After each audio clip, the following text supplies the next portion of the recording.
Hello Internet, my name is Kaylee, and in this video we're going to talk about math motivation. Now, we all love math, and it's a wonderful, beautiful thing, but sometimes we just struggle to do our homework, or study that textbook, do the assignment.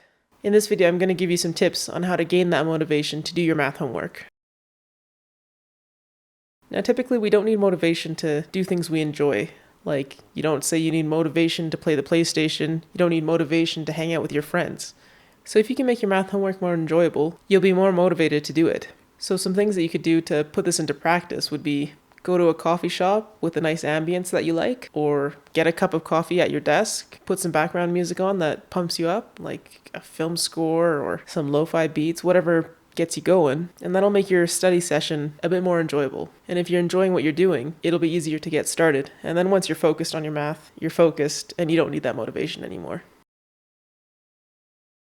It can be difficult to be motivated for something if the benefits aren't immediate.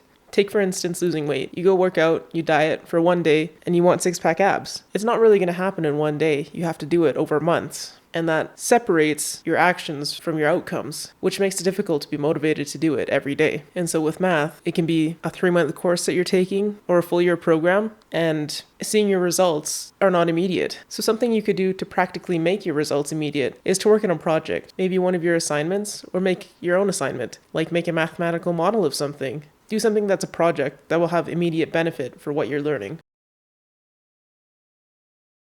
Now, this next tip is a bit of a mindset shift. It's thinking that motivation isn't really what you need. What you need is discipline. Like, discipline is just starting even when you don't feel like doing something. And so if you can set yourself in your mind that you are going to study math for at least 20 minutes a day, then it'll just become a habit that you do, and you won't really need that motivation. So if you can just make yourself start, like just say, I'm going to do it for 5 minutes, and if I'm not feeling it after 5 minutes, then I'll call it quits, you'll find that you're more motivated than you thought you were in the beginning. And now my last tip is an identity change. Think of yourself as a mathematician, not just someone who's studying math. Because what do mathematicians do? They read and work on math. And so if you're just a person who's taking math classes, you're just enrolled in math classes, so you're doing your homework, you're not going to feel motivated to do your homework. You're just going to be doing it because you have to do it. Whereas if you're a mathematician, you do it because you love it. You do it because it's just something that you do. And so if you can think of yourself as a mathematician, even if you're a beginner, you want to take math seriously. So think of yourself as a mathematician. Those are my tips on how to get motivated for math. I hope you liked it, and if you did, give it a thumbs up. If you didn't, you know what to do. And I hope to see you in the next video.